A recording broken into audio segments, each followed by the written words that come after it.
everybody. Welcome to a new show. It's News to Us. This is your host, Steve Merrill. I'm your co-host, I guess, Charlie Billis. And we'd like to say this is our second episode. We hope you saw the first one, because if you didn't, we're coming to your house and I'm going to cane you. In the meantime, here's the host.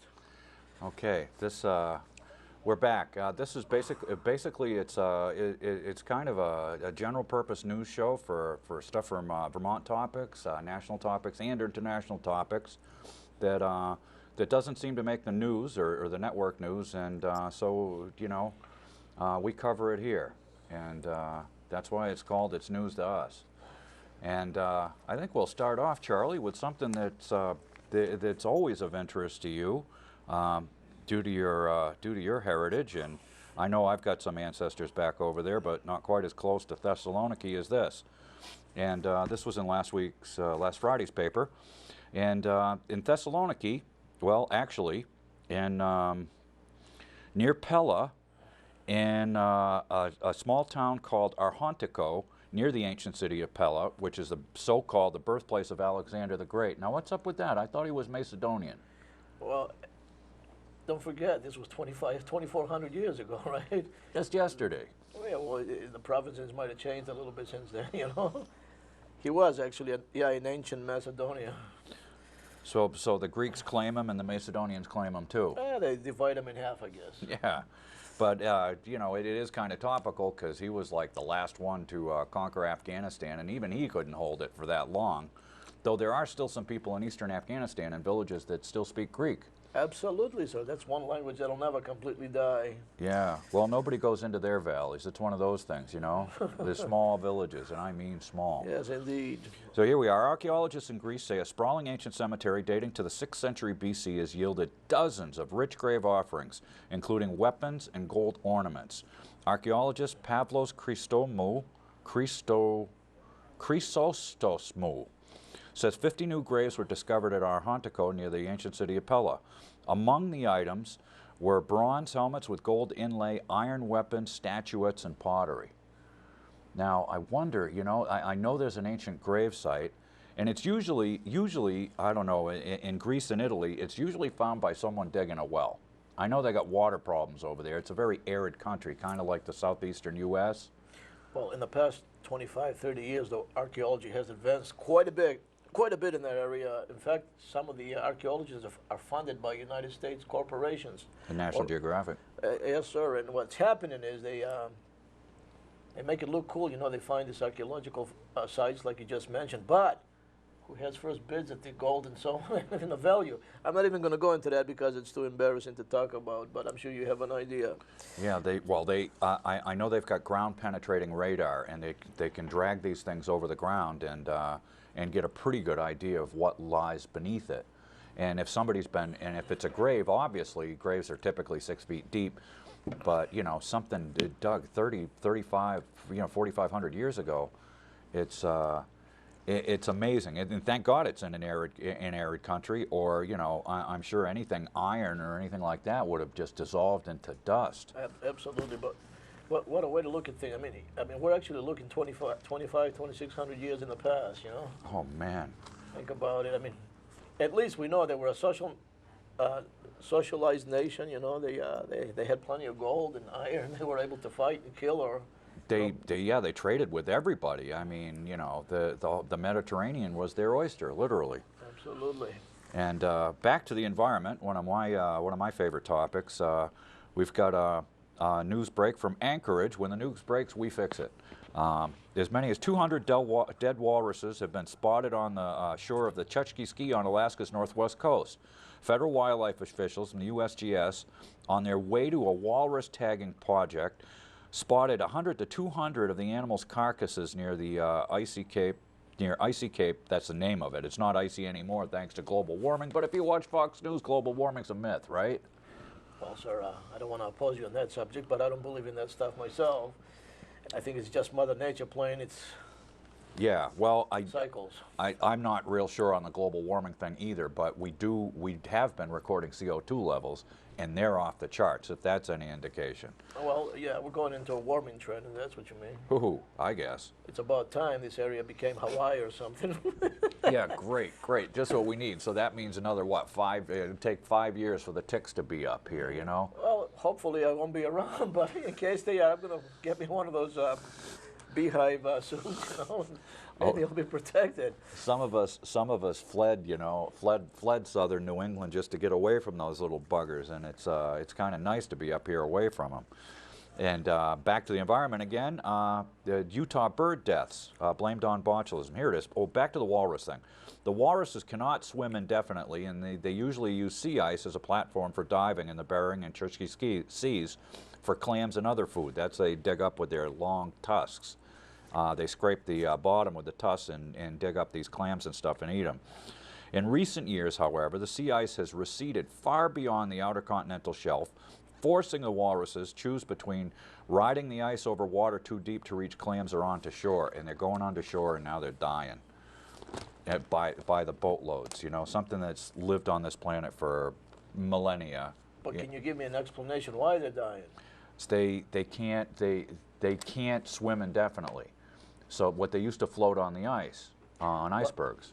But can we actually blame corporations for this or not? I mean, Yeah, well, I guess. Let's give somebody the blame. That's all I want. I want to give somebody the blame for something. Well, you know, basically, I was talking about this with my neighbor too, because he was talking. He's into the stock market, and he was talking about getting some stocks for, you know, natural gas. And I said, well, that's all fine and good in the interim. And natural gas, burning natural gas, is cleaner than just about anything we have. Absolutely. But eventually, we're going to have to stop burning everything. I mean, we got to stop burning. Period.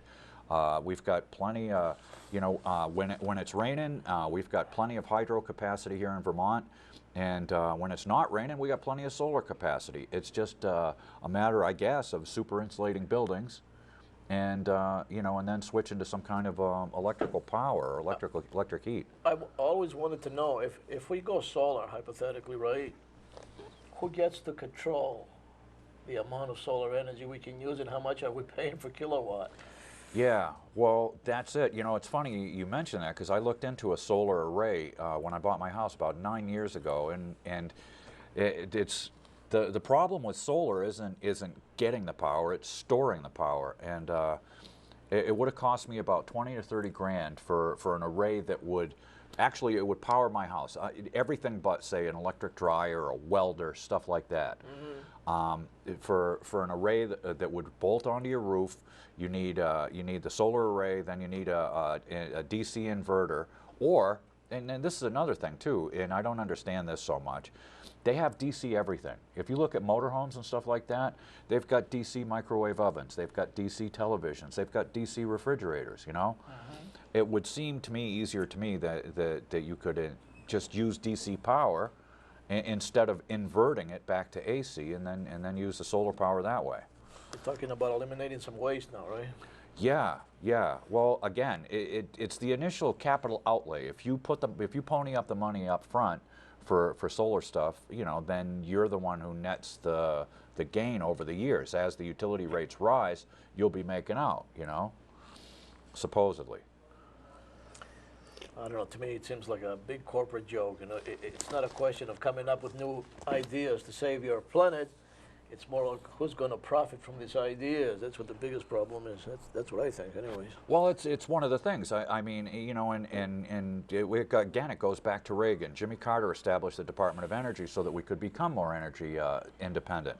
And I remember my buddy's father down the street put up a solar hot water heater on his roof, a south-facing roof, and he got virtually free hot water. I mean, even in the winter in New England. Virtually free hot water for years and years and years. And then he took it down about, I don't know, 1999 or 2000, you know, just in time for the September 11th. And, you know, we're back into an energy crisis again, you know. Mm-hmm. Obviously, the corporations who build the solar panels, and they've been bought up by Siemens, General Electric. Got that right. You know, international conglomerates. So if you're going to buy solar panels, you need a factory that makes the silicon wafers and stuff like that. But yeah, somebody's going to get it. Oh, and here's another good one for all you New Yorkers.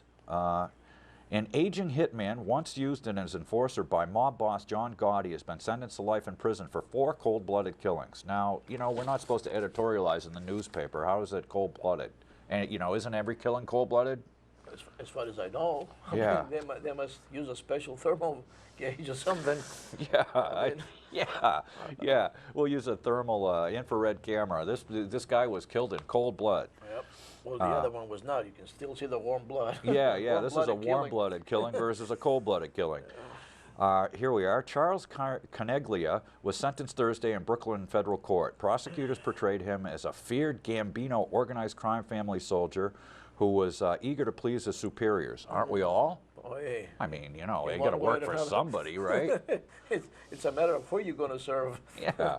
I mean, a guy liked his work. He was good at it. What can you say? You know, it's just like the United States. Our business is death, and you know, job one is death, and business is good. Absolutely, sir. And who profits? The Undertaker. Yeah, yeah. The Undertakers and Blackwater and DynCorp and all the rest of the military subcontractors. But back to this guy. During a 1990 ambush at the World Trade Center parking lot, Carneglia pumped 4 bullets into a man who had ignored Gotti's invitation to a social club. I guess when John Gotti tells you to come to his social club, you better go, right? Well, that puts me kind of in a fearing situation now. All the Italians might be connected. You know, one big happy family. You know. Oh yeah. I better be careful who I piss off because I may wind up in a little lead welcoming party. Well, yeah. I mean, geez. Well, somebody sent you. I guess you'd have to RSVP to that one. You know, you don't want to get John Gotti after you for turning down his invitation. Absolutely, especially when he wants something. Other victims included a security guard gunned down during an armored car heist at Kennedy International Airport. Now, you know, hey, he should have cut the guard in for some money, and he wouldn't have shot back. But oh yeah, hey, those guys are cool. You know, you got the, you got all these terrorists worldwide now. Just see on the news the other day in New York, this major incident. You know, these people suspected of this and that. Yeah. You know, major problem with them. However, this guy is here. They go off and pump 10 bullets into somebody or whatever because they don't want to accept an invitation. You know, that's perfectly cool. Just give them a nice little air-conditioned cell and take care of them boys because it's not terror-related. Oh no, it's definitely a personal issue. It's not terror-related, so it doesn't have to do with terrorism. But you know what kills me, Charlie, is that they don't have the guy's nickname. Everybody's got a nickname, you know, like the guy who wears pajamas there, and Vinny the Chin. And absolutely, we used to have like the Rifleman in Boston. Remember that guy? Yes, sir. In fact, Flemmy, the Rifleman. Yeah, he's still in prison actually as we speak. Yeah. And I can't say who actually met him personally because I'm not supposed to get into this, but I'll tell you after the show. But yeah, he's one heck of a guy. He used to use a high-power rifle to execute. Lucas McCain II. Yeah, the Rifleman. Yeah, the unrighteous rifleman. Okay, and back to murder and death in mayhem. Here's another one. This is from just recently, last week also. Student with sword kills burglary suspect. Baltimore, Johns Hopkins University student armed with a samurai sword killed a suspected burglar in a garage behind his off-campus home early Tuesday, hours after someone broke in and stole electronics. Wait a minute. Hours after somebody broke in and stole electronics? Yeah, would the guy come back for more? Absolutely. You forgot something? You must have heard about always returning to the scene of the crime. This is a true incident right here. Oh, speaking of which, there was a same thing with a B&E. It was down near New York. No, it was in Florida. There was a guy did a B&E and he left the guy's flat screen TV in his yard. So the cops wouldn't, you know, it was a crime scene, so the cops wouldn't let the guy bring his flat screen TV back in. And while they were investigating the crime, the guy came back and got it out of his backyard and took off with it. Well, that's what I call good at your work. Oh, absolutely. He's a thorough man. I mean, yeah, I admire that guy. Let's see, here we are. Some shocked neighbors said they heard blood-curdling screams in an area just blocks from the university at Johns Hopkins in Baltimore again. Police held the student, a junior chemistry major who turns 21 on Sunday, for several hours, but no charges were filed. Around 1:20 a.m., the student heard noises behind the home, noticed the door to the garage is open. He grabbed the sword and confronted the intruder, identified by police as Donald D. Rice, 49, a habitual offender who had just been released from jail. Go figure. Hey, who would have thought? Who would have thunk it, huh? Who would have thunk it? I would have thought it was his first offense. You know what impresses me though? We still have a couple of guys that, Last of the Samurai Warriors. I like that, with a sword. Forget the Yeah. gun, it makes too much. Let me carve you up, and if anybody here screams, don't worry about it. Yeah. Filet mignon. Yeah, I mean, this guy, he tore up the burglar like it was Benihana. It's like, oh man, here we go. Blood-curdling screams and all. Yes, sirree. Back to the environment. A report from Traverse City, Michigan says the Great Lakes cleanup is lagging. Oh, No. gee, really? You mean after 8 years of the Bush administration and their noted environmental record that the cleanup may be lagging? No, that's got to be wrong. There's a better explanation. Maybe we can hear some more about it. Yeah, the EPA still does not know the full extent of the problem, even though highly contaminated spots were identified 20 years ago. Holy moly, you can't blame the Bushes for everything now, can you? No, no, no. This goes back to Billy Clinton. Willie boy, Yeah. chasing Monica. Without improved management, coordination, accountability, EPA, well, as some of us up here call the EPA, is the Environmental Plunder Agency. The EPA will not succeed in achieving results intended for the recovery program. Toxic sediment cleanup is among the goals of a $20 billion Great Lakes restoration plan developed by government agencies and nonprofits in '05. President Barack Obama has pledged $5 billion toward carrying out the plan and requested another $475 million in his 2010 budget. Lovely. I just want to know how much of that goes in his pocket. Whose? Obama's? Yeah. Oh, I don't know. Come on, man. Nobody's honest. You know that. I mean, What do you mean? A politician from Chicago not honest? no, I should retract that statement. Yeah, you'd better Judging retract by it. the suit, I can safely say he's not totally honest. Yeah, really. And back to the environment again. Maine launches a pesticide registry. Maine agricultural officials have launched a website where landowners can register to be notified before large-scale pesticide spraying operations commence on lands at least a quarter of a mile away.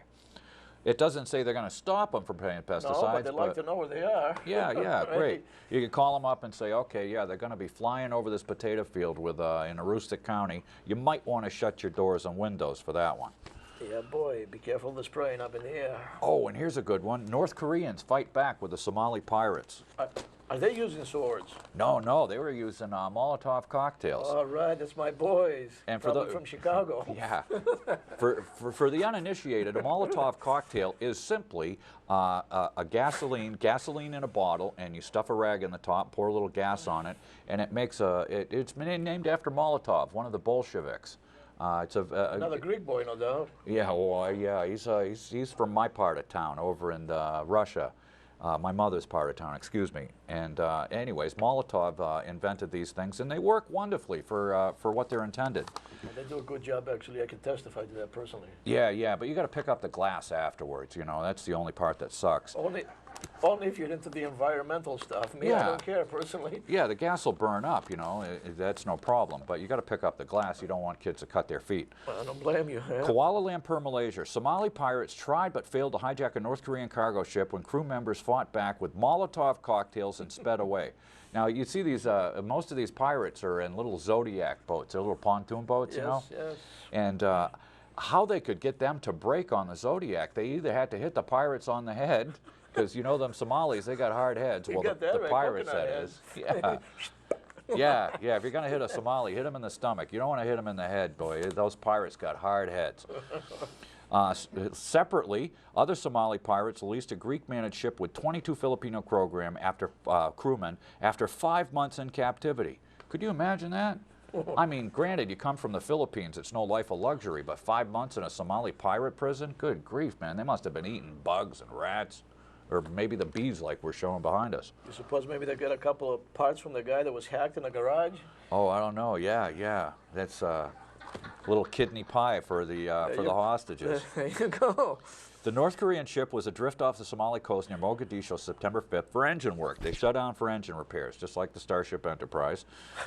And the crew saw 10 pirates approach in 2 speedboats, said Noel Chung, excuse me. Chung, same thing. Chung, 2 O's. The North Korean ship immediately started its engines and moved away, so evidently the repairs weren't that excessive, so they could start back up and screw. The North Korea started its engine and moved away. The captain called the bureau for help when the pirates, dressed in military clothing, go figure, hey, there's plenty of pockets for all the booty, dressed in military, began firing RPGs, grenades, and machine guns. I mean, you know, God bless these North Koreans. They're getting shot at with RPGs, grenades, and machine guns, and they're fought back with improvised fire bombs. That's where you call guts. Man, oh man, yeah, boy, you can make a Molotov cocktail. And remember, don't use thick bottles. That's all there is to it. They don't break as easy. You got to use the break. Yeah, you're right. They got to break easy. Yeah, they got to break pieces, easy. Pick up the pieces. Oh, and here we are, back to Vermont. Oh, welcome home. Yeah, welcome home to Vermont. State official, Yankee radiation up but safe, of course. Up where though? Oh, it's up all around the plant. They got a license to uprate the plant 20% higher a few years ago, and lo and behold, the radiation's going up too. Well, I've noticed some of the effects. If you look at the monitor out there, right? You seem to be partially floating or something. It's made me see right through you. Thank God I ain't gone near that plant. Let me out of here. Let me out of here. But anyways, Vermont Yankees been buying up private property around the place because of the excessive radiation. But there's still an elementary school there. I understand, sir, but you got to realize now, if anybody finds out what levels of radiation are being emitted out of that place. Oh, I know. That was the only thing I didn't like about living in New Hampshire was this lovely, lovely nuke plant right across the river from me. Did anything glow in the dark? Yeah, actually, it was either Vermont Yankee or the Walmart parking lot in Hinsdale, one of the two. Must have been Walmart. Yeah. If you drop a quarter in Walmart, you'll be able to see it to pick it up. Entergy Nuclear, which owns the plant, has been buying property next to the plant and moving its site boundary further and further from the reactor. The state monitors radiation using dosimeters posted at the plant boundary. So they've reformulated the safety standards. Hey, you know, money talks. Yeah. Is that the same thing as fudging the numbers or figures? Oh, yeah. We've manipulated the numbers. Where have we heard that before? I don't know, but is that the way it works? Yeah. We manipulated, okay, let's see. I used QuickBooks here, and we manipulated the numbers. I'm just curious. Yeah. But yet, it's still safe, and they're buying property. Here it is. So they pushed out the boundaries to make it easier for the plant to stay under the state's radiation limits, even though the emissions have increased since the plant boosted its power by 20% in 2005. But you got to remember, so they have more property now, so you're further away from the plant. So the radiation is still the same level, if not lower, because they've done such a good job filtering everything. However, yeah, that and the reformulation too, which they don't mention in this article, of course. Let's not forget that.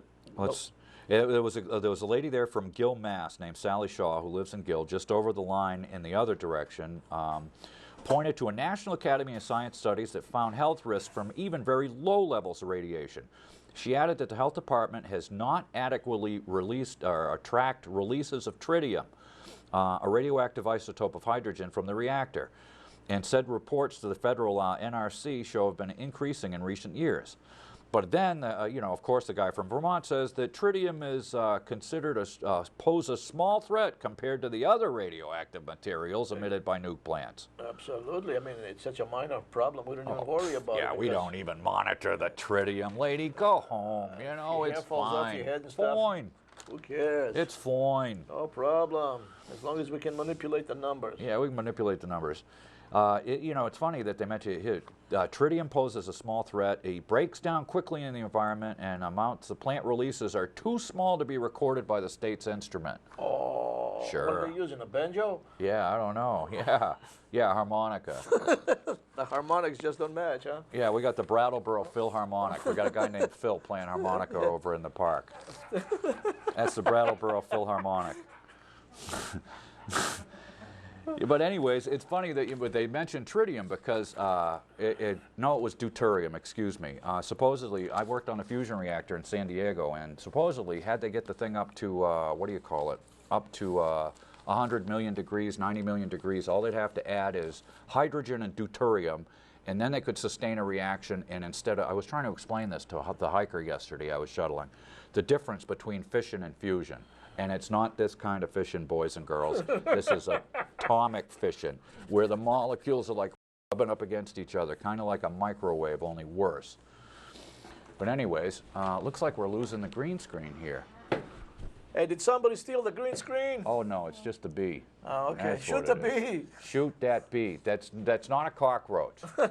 Get that bee. We sprayed yesterday. Did it? Yeah. Okay, here we are. Back to the environment again. A manatee is spotted off Cape Cod. Dennis, Massachusetts, my old stomping grounds. Yeah. I used to play with the Hennessy brothers down there years and years and years ago. Oh, man, back in the old days when you could still drive drunk. Barnstable cops used to let you go. It was part of the catching tourists. You okay to drive? Yeah, I'm fine. Okay, be careful. $10 for the fine. Yeah, be careful. And they had at that bar in Hyannis, they had the whole wall papered with Ted Kennedy's bad checks. I wondered if they've auctioned those things off on eBay lately. If they have, somebody's rich. Yeah. Anyways, back to Cape Crud. A manatee, apparently lost, has been spotted swimming in the waters off Cape Cod for the second consecutive year. Dennis Harbor Master Terry Glenn saw the marine mammal in Seswick Harbor on Sunday. Officials are encouraging the public to stay away from the animal and not feed it because it might delay its return to warmer waters and endanger its life. Yeah, whatever you do, don't feed Twinkies to the manatees. No, leave the manatees alone. Oh, they man, got to go back to Florida. Oh, geez, Louise. You ever seen one of those things? Only on TV in Florida. Oh, man, they are ugly. I mean, they look like they've been beat with an ugly stick.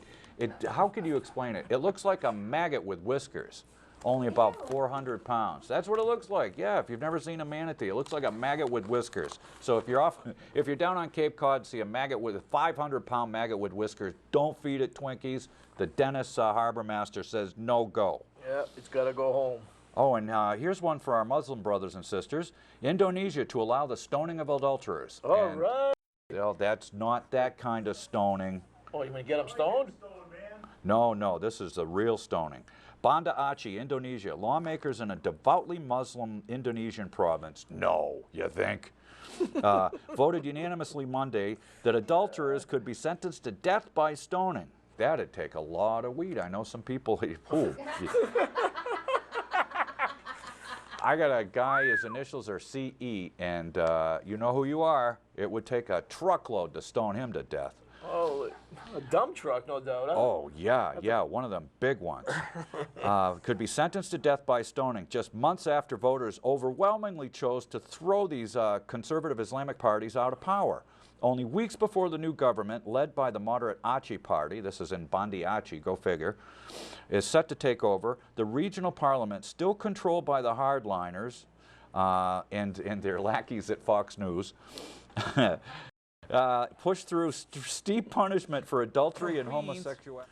And we could use some of those people right here. Oh, I don't know, man. Well, it depends. Yeah, it'd be a different kind of stoning, obviously. The chairman. As long as you got a dump truck, we can arrange it. Yeah. The chairman of the 69-seat House asked if the bill could be passed into law, and the members all answered it in unison. Yes, it can. Yes, it can. So, if you're evidently, if you're gay or you're an adulterer, stay away from Indonesia. What if you're a gay adulterer? Oh, man. Well, I don't know. Yeah, your gay marriage, and I don't know. How would that go? I don't know, but if I was adultering, I'd be gay all the time. I mean, I'd be happy. If gay means happy. Well, yeah, I wonder about that. It's like bisexuals, you know? 2 dump trucks. Yeah. Call me in the morning. Back it up, Joe. I always wondered about that with like bisexuals. What do? I mean, you wake up in the morning and flip a coin, you know, how does that work? But should I tell you? Am I allowed to give you my interpretation of this? Well, that's right. You're a trisexual. You like men, women, and barnyard animals, right? Absolutely. That's why I always wear boots. Yeah. Tri, quad, what's the difference? Oh, yeah.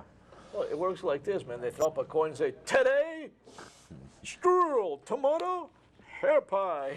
Oh, man. We'll cut that out. Hair pie. No, I didn't say nothing bad. Okay. All right. Back to the environment.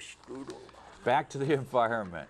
The review sought of New Hampshire scrubbers. I'm not sure, for those of you keeping score, last week we were talking about the smokestack scrubbers, and this is why we are getting dumped with mercury and cadmium in levels so high that our deer and moose have cirrhosis, and they don't even drink. I have to ask you before you read the article. Okay. Would you call them smokestack scrubbers? Yep, they're called... Are those called pipe cleaners in the city that smoke a lot of hash, or...? No. Are we talking different smoke now? These are big pipes. These are the big pipes. Humongous pipes. Oh, yeah. With aqualung people, right? Yeah, you get stoned to death on top of one of them puppies. Holy moly. No dump truck required, huh? There's, they're called electrostatic ESPs, as a matter of fact, for those of you who are clairvoyant. They're I called, haven't worn my hat today. yeah, where is your hat? You could use the mine. wizard is not clairvoyant today. They're called electrostatic precipitators, and they want to put them on the only coal plant in New Hampshire down in Bow, and it's already gone millions and millions of dollars over budget. And most of our mercury and cadmium is coming from the Midwest. But anyways, more than 150 people, Concord, New Hampshire, more than 150 people from New Hampshire communities have asked a state panel to reconsider a decision not to make a full review of a project to install mercury pollution scrubbers at the coal-fired plant in Bow. PSNH is installing the scrubber, an upgrade that was mandated by state law. It's mandated by state law. By state law because when Bush got elected, he eliminated the federal law. So now we're, now our deer and mercury have cirrhosis. You get a liver, it looks like Swiss cheese. What do you mean he eliminated the federal law, huh? He eliminated the new source review. There was a thing on a personal basis without a presidential order. It was right after he got elected. It was a thing. What do you call it? A give back to the coal companies. Wait a minute. This puzzles me. Is this anything like rules of conduct? I mean, somebody just decided to come in at 1 minute and say, "Now hear this. As of this moment, there is no federal." No federal regulations. Exactly. That's exactly what he did.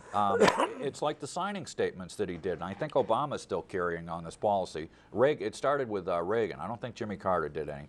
But what they do is when they sign a bill into law, he signs a signing statement saying, but this doesn't apply to me. So when Bush got elected, source review, which mandated that every time a coal plant shut down the boiler for maintenance or whatever, and you know this from working around foundries and stuff like that, or smelters, whenever you shut down a refractory oven or a boiler, you have to reline the thing because it cracks. Absolutely, too much heat. Oh yeah, yeah. I mean, you do not shut those off. You don't hit the off switch and go home. Somebody's got to be there 24/7 running. Absolutely. Running the place. So when Bush got elected, he just signed a presidential statement, eliminated the new source review. So for the past 10 years, 9 years, we've been getting doused with these things because the coal plants have grown and they don't even use these ESPs because they cost like, I don't know, 100, 200 million to put one on every smokestack. Yeah, that wouldn't be profitable. I can see why they're not putting them on. No, we're not making enough with coal energy. We can't afford the ESPs to clean it. Let the New England deer and moose have livers like Swiss cheese. It's fine. And it doesn't go into the cows either, and the cows are out eating the same grass. It's only limited to deer. Oh, it's only limited to deer and moose. Don't worry about it then. And go back to antelope, sleep. too. Everybody go back to sleep. You mean Pete the Moose might be affected from something like this? Yeah, oh yeah. I bet the Pete the Moose has got cirrhosis. He don't drink either. Oh, man. Yeah. You see? He doesn't drink, he guzzles. Yeah. He'd use a straw. Ever seen a moose drink from a straw? Absolutely. It's funny. Here we are. National briefs. The federal judge rejects a Securities Exchange Commission deal with a bank. A federal judge on Monday rejected a $33 million settlement between the SEC and Bank of America. Gee, I wonder why. No, they wouldn't do anything wrong.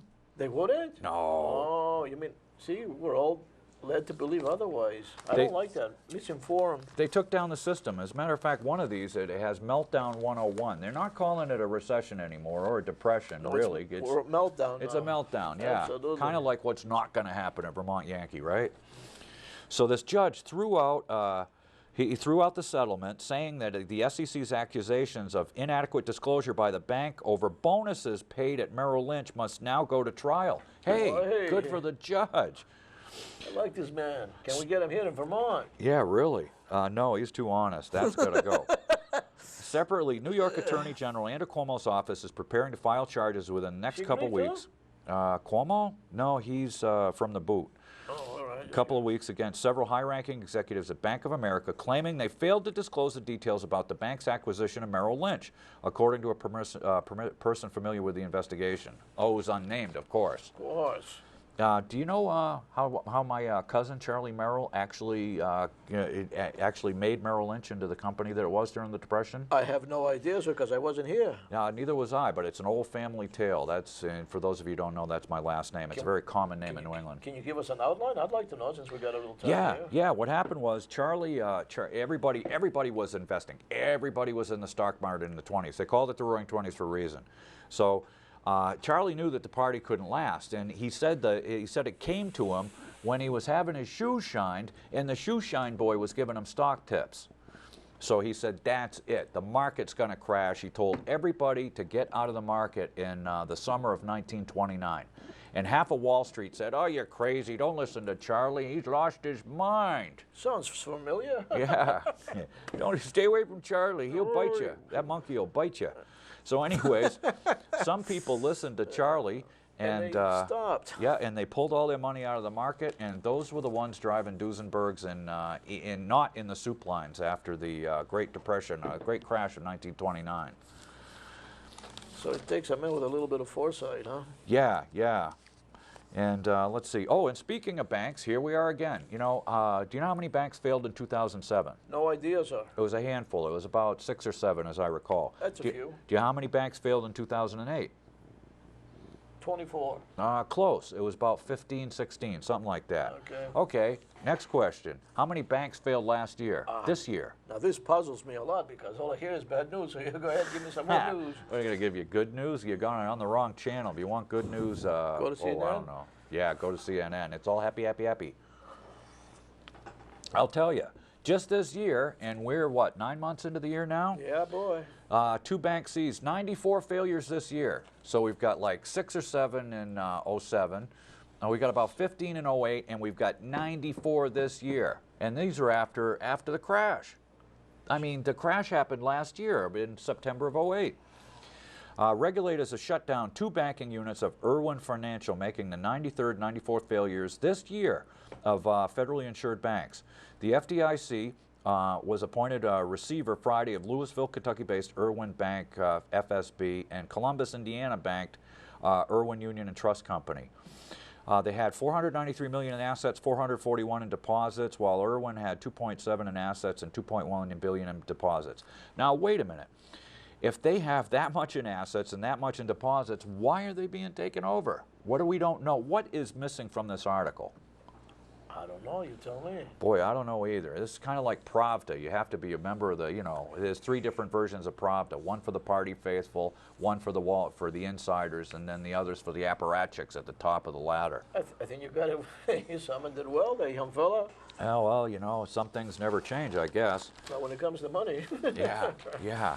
Oh, and this brings me back to IMF approved sale of some of its gold. It does. Now, what's the IMF? We know what MF stands for. What does it stand for? MOFO. But we can't say that on TV, so it's a family show. It's an international marketing firm or something? The International Monetary Fund. These are the guys, you know, it's funny because nobody mentions it. You know, Fox News and these other news, they found out about Acorn thanks to, well, of the old days, Ross Perot, and thanks to Ron Paul's run, we found out about the Federal Reserve. And our own Senator, Bernie Sanders, is one of the only ones who's called for an audit of the Federal Reserve. Go figure. Yeah, well. Which is neither federal, has no reserves. It's a private cartel of bankers. That's right, internationally. And they have the franchise where they get to print money up, U.S. currency. I don't think I have any on me anymore, but if you look on a dollar bill, it doesn't say U.S. Treasury note anymore. It says Federal Reserve note.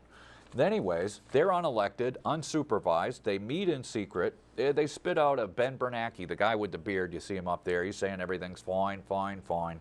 But anyways, these guys are even worse because they're international.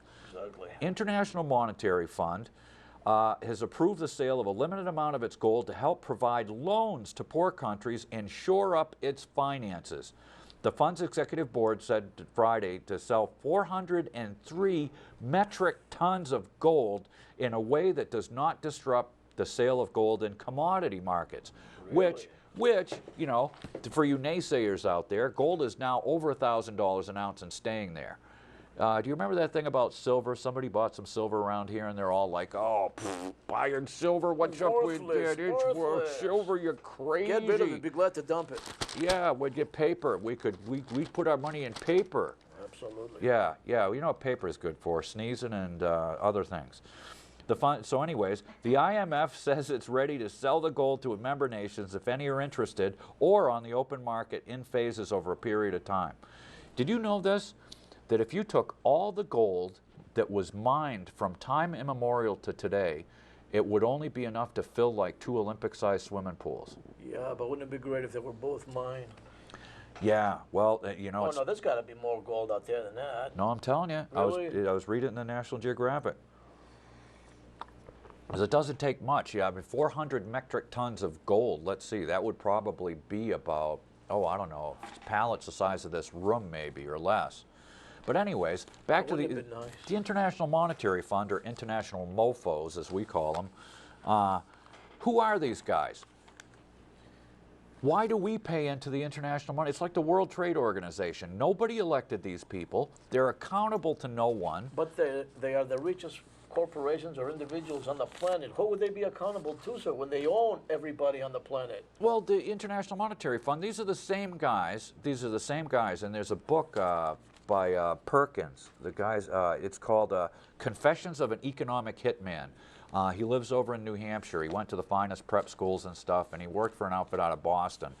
And he talks about how the International Monetary Fund, they'll take your money and our money, and then they'll give it to people, you know, like dictators in third world countries. That's right. And they'll take it, instead of building roads and schools and stuff for their people, they'll take it and put it in private Swiss bank accounts. Exactly. And then so when they get overthrown, they can screw to Switzerland and they got some cash. You got it. It's called safety and preparation, I guess. Yeah, yeah, and we've been propping up this kind of system for a long time, and it's been happening for thousands of years. Well, actually, the IMF stems out of what was commonly known as the Bretton Woods Agreement, where everybody got together after World War II, right over here across the border in New Hampshire at Bretton Woods. It's over near Mount Washington. There's a ski area there. It's quite a nice ski area, but, you know, it's for novices. It's not like Jay Peak. It's kind of like a bunny hill for rich people. But that's where they got together, and the Bretton Woods Agreement came out with the IMF, and these guys just take your money, my money, and loan it to third world countries, you know, for God knows what. But now they're going to sell some of their gold because, hey, times are tough, and even the international mofos need some dough. Oh, yeah, well, you know, this is the way to boost themselves up a little bit, you know. I wonder what the percentage would be on those loans in today's economy. Yeah, well, you know, it's funny that you mention that. You know, I'm thinking about this with credit cards. Even at 29% interest rate, the money that they lent me a couple years ago, even at 29%, what with inflation and everything, it's cheaper to pay it back now in today's dollars because they're worth far, far less. Okay, here we are. And these all go together. You know, banks being seized, IMF, some of it's gold. It's kind of like we all have our price category. The kidnapped woman, this J.C. Lee Dugard, who was kidnapped as a kid and raised in this guy's backyard in Antioch, California, wants her pets back. Now, this girl never jumped the fence. Why would this girl, I mean, granted, the guy was some kind of minister or something. He said that he talked to God, and he kidnapped this girl. You know anything about this story? Well, let me just respond to what you said first of all. All right, anybody can claim they talked to God. Look at Dave Koresh; he did a hell of a job himself. Oh yeah. But as far as the girl goes, you often wonder what happens to. I don't know. She was like 12 years old when she was kidnapped or something. 11 maybe. 9, 10, yeah, 9, somewhere 10. around All there. right, it'd be like the age of my kid, basically, the little kid I got.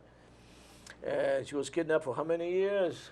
Oh man, she's 22 now, something like that. There you go. 14 years later or something, you know. Do you know what they can do to a person's mind? You know what I'm saying? Anybody can. When somebody feeds you when you're hungry, man, especially when you're young, and they give you, what's it take? You were telling me the other day, what's it take to keep a kid happy? You know, a little laptop, maybe one of those Nintendo or something like that. You know, one of those type things. You know. Yeah, we're gonna park you out in the backyard under this tarp with your Nintendo, you know, your gummy bears and a few stuffed animals, and in this case, some pets, because she wants them back now. Well, there were things of value, though. That's how she grew up, you know. In the meantime, we'll just let some child molester hump on you and give you a couple of kids, you know, and love you to death, and it's perfectly fine in America. Yeah. Let's make sure we give the little girl back her toys, you know. Nobody wants to take the responsibility of taking the gonads off this guy's. The sheriff was there. The sheriff was there. Man. The sheriff was there and went up to his door. He's on probation, and there's been reports of people camped out in this guy's backyard, and the sheriff never made it off the guy's porch. Well, all I'm trying to say, I heard the sheriff talking, all right, and he says, it's true, we didn't put any extensive effort into the investigation or the investigating complaints. And I mean, it was too much. We're too busy having coffee and donuts. Yeah, we got to go after it. We got to go after all the after the stoners. If that was my kid, man, that guy wouldn't be surviving today. That's all I can tell you. I don't care if he had the FBI guarding him. He would not be alive. I'll bet you he's being watched in the joint because they don't treat the Skinners very well in the joint at all, from what I hear. Are you trying to tell me? Are you trying to tell me that little maggot might be in some kind of trouble? Yeah, oh yeah, yeah. If you go into the joint and you're a Skinner, a lot of the guys in the joint have kids, you know, and the screws look the other way. Excuse me, prison guards, they look the other way. They should kill him. Yeah, yeah. Here we go. It's playtime, exercise. Everybody out in the yard, get out your shanks, boys and girls. We're gonna go. Stab him with a sword in the garage. Yeah. So anyways, let's see. What did she have for pets? I forget the guy's name. Oh, what was that idiot's name that kidnapped her? I have to, it's probably in there. I just forget myself. No, it isn't. Damn it. But anyways, J.C. Lee Dugard, Animal Services, Joe DaCosta, said an advocate of hers has indicated that she wants her 5 cats, 2 dogs, 3 cockatiels, a pigeon, and a mouse back in her possession. And a partridge. This is what I'm saying about being brainwashed, all right? I'm really pissed off at the cops and the idea this moron could just kidnap some... Man, I don't understand. Talk about the Stockholm Syndrome, where you identify with your captors. This girl was not only unchained or whatever, she was living in the backyard. She could have easily jumped the fence, but then she would have, if she had jumped the fence, she would have left behind her 5 cats, 2 dogs, 3 cockatiels, a pigeon, and a mouse. Not to mention that dear old modern-day prophet, the independent Pentecostal or whatever he might have been, that's seen a vision from God, might have said, oh, no, you belong with me. We must be fruitful and multiply and fill the earth. Yeah, right. I'm telling you. Here's a clue. You got voices in your head, chances are it's not God, okay? You mean I have a problem when I hear voices in my head? Yeah, well, it's like we were talking about this the other day. You know, I've been riding my motorcycle again, thank goodness, and I never hooked up a Walkman because I listened to music in my head. But in order to listen to the music in my head when I'm driving down the road with no Walkman, I have to crowd out the voices because, you know, you have to crowd the voices out to listen to the music. Do you bribe them with little imaginary pets? That's what I want to know. Yeah. I bribed them with 5 cats, 2 dogs, 3 cockatiels, a mouse, and some other cockroaches. I don't know who's watching out there, but if there's any men left in the world, they should make out a petition and send it to that prison and have that guy. Oh, don't worry, the boys will take care of him. Fine. Back to Greece again. Oh, the grease balls. Back to Greece. Let's see. Greece, at Thessaloniki again. Thessalonica, mamma mia. A man has been arrested in northern Greece for allegedly growing marijuana. Allegedly. I mean, did it happen or not? He was in the median. He might have just pulled over to drain his radiator or something, you know. Right. Just stumbled on 50 Just plants, stumbled right? into the plants. That happened to somebody I know in 1992. They were just walking their dog, and thank God for jury trials, if you know what I mean. Walking the dog. If you don't know how to do it, let me show how it's done. The man has been arrested in northern Greece for allegedly growing marijuana in the median strip of the country's main highway. Hey. I mean, how intelligent are those Greek cops anyway? I mean, it's growing right there in front of you. It's only 5-6 feet high. Well, you know, think about we'll let this. the goats eat it. You're driving a cruiser. Back the sheep up to it, boys. Gonna have us a hoedown. You're driving a cruiser in Greece. You're listening to the radio. Cruiser, what's that? A bicycle with 2 reflectors? Yeah. A donkey with one of them bullet. You're driving a chariot down the highway in Greece, okay? And 2 sheep, right? In a tricycle. I'm sorry. Listening to the radio. You're trying to keep an eye on the chariot in front of you. You're trying to keep an eye on the goat wagon to the left of you. You're not looking at the median, and that's where the guy allegedly had the weed. And I mean, it hasn't been proven. It's just he's been. What was he? He was charged. It says the pot plants. Is that what they're going to use to stone the guys in Indonesia? Yeah, they're gonna go to Greece and get the stuff and stone the people, the adulterers and homosexuals in Indonesia.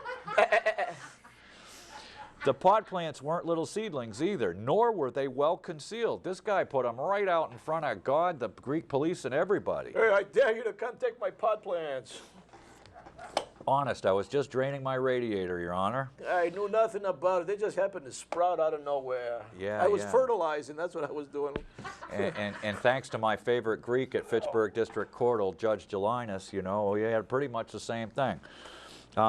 He was caught red-handed in the middle of a 6-lane highway that links Athens with Thessaloniki, harvesting 42 plants up to 6 feet tall. That's what did I tell you? Hey. My kind of guy. Yeah. Bet you he never had a migraine. He was always stoned. Yeah. Oh man. Chasing them sheep. And here we are, coming back to the continental United States. Man, we're really moving today, huh? Yeah. Eatery known for Caesar salad closes. Now anybody who's been to Tijuana has been to Caesar's. It's right on Avenida Revolucion. Right on the main drag in Tijuana. Viva la Mexico. Yeah, oh man. And it's a right a problem in Tijuana any more than anywhere else. You know, I don't get that. I just don't get that. Listen, it's another corporate attempt to make the moolah by those international boneheads you were talking about earlier. Yeah, I don't know. The slump in visitors from the United States also appear to have claimed another food innovator. 7 minutes? 52 minutes. Okay. An eatery linked to the invention of nachos in the town of Piedras Negras across the Rio Grande from Texas got taken down too also. Ironically, legend has it that both dishes were whipped up in a hurry to satisfy hungry U.S. visitors. As anybody who's been to Mexico knows, you know, when you try and plan your meals on the off hours because I don't know, some places of Mexican service, I don't know, they're on siesta, you know. Right. It's Everything is basically closed from about 1 o'clock in the afternoon, I would say, to about 4:30 or 5, you know. Oh, man. You want fast food in Mexico, you got to go right to the taco stand and have the lady make it. And chances are you got to wake her up in the trailer out back, but you know. And hope she's not doing anything. Yeah, and hope she washes her hands. Yeah, at least. Oh. Mamma mia. Hey, it's a lousy world we're living in, ain't it? I mean, it's great as long as you're on top, right? Well, I don't know, man. Did they do anything to the stupid Greek with the alleged plot plans? No, It's under investigation, right? Yeah, it's under investigation. Did anybody say anything about the herd of goats behind the man eating the plants? Yeah. Well, they had the cops had to show up on their chariots and arrest the guy. Absolutely. And speaking of Macedonians, Hey, the Macedonians. Didn't they raise the dodo birds back in the 1500s? I don't have the front page on this, but it looks like this brings us back to Vermont. Our Vermont National Guard are going to be training with the Macedonians. All right, hand-to-hand combat, or are they going to waltz each other to death? Yeah, I don't know, maybe samurai swords like the guy down south. Back in the garage again, huh? We have a great respect for their professionalism and courage. Let's see, what's the guy's name? Dubby. Leonidas. No, Dubby. Oh, dummy. No, Doobie, excuse me. Doobie. You're a good doobie or a bad I doobie? don't know, it all depends how much he smokes. I don't know, man. With a nose that big, Brian Doobie's he's got, between him and Peter Shumlin, it's a race for the biggest schnoz in Montpelier. But, yeah. We have great respect for their, let's see, Ivanov, the Macedonian, said his country's army supports the plans to have its soldiers embedded inside the Vermont unit. Now, wait a minute. They're going to embed themselves in a Vermont National Guard? Embedded like what, like a tick? I'm not gonna comment on that one because are Like- they being trained by Macedonians? Like the adulterers they're stoning in Indonesia? I mean, how far embedded are we going to get, you know? And we're talking embed or in bed, you know? Not to badmouth the guard. Apparently, it's going to go as far as you can without anybody going out, because you don't want to be hurt, because the enemy will kill you. Speaking of which, did I tell you about when my buddy got back, my neighbor got back from the National Guard? He did a tour in Ramadi in 2005, and a great guy, and I won't mention his name because we don't want to get him in trouble. But this guy, yeah, sure we do. This guy got back from Ramadi, and he was telling me that while he was over there, they were paying, he was in a village the size of North Troy, a small village. They were paying the warlord, the Sunni warlord, $150,000 every 2 weeks in shrink-wrapped brand new $100 bills for gravel, ostensibly for gravel. Now that's one lucrative. We're in the wrong business, Jack. Well, that's what my buddy says. He says, look, he said to his commanding officer, he says, you know, I've done some construction back in Vermont. I bought some gravel for Phil, and it wasn't like 150 grand, you know. And he said, just shut up, you know. Just shut up and don't pay attention. In Uranium, that's all there was to it, man. Give it to the Middle Easterners so they can blow us up. Okay, so anyways, Uranium. between the Macedonians and paying off our buddies in Ramadi, the Sunnis, to be our friends. No, actually, it was gravel. There was gravel berm around the FOB, or forward operating base, for the uninitiated. Why can the Macedonians teach anybody down here in the National Guard? Oh, I don't know, man. You can learn a lot from a Macedonian. They can teach you how to grow plants in Thessaloniki next to the highway, if nothing else. I suppose it's a good business. Yeah, then you know what will happen. Then they'll come over and tax us on that too anyway, so what's the big deal? Oh, here we are. We'll have to save this one for next week because our engineer has told us we're out of time. We're out of time and out of stories too. Yeah, no, not really. We've got Meltdown 101, but we'll save that because we know we're still melting down as far as Wall Street goes. When the meltdown is completed, we're going to give him another broadcast? Yeah, oh yeah, supposedly. But that's just a myth. So anyways, for this week's show, I'm your host, Minute Man, and my buddy here, what's your name? Man. Second Man? Yeah. All right, Minute Man and Second Man. We'll see you guys next week. Hasta la vista. Yeah, what takes him a second takes me a minute. I'm always late. But that's it for this week's episode of It's News to Us. And remember, when the news breaks, we fix it. Absolutely. Get the duct tape out. Thank you. See you later. Bye.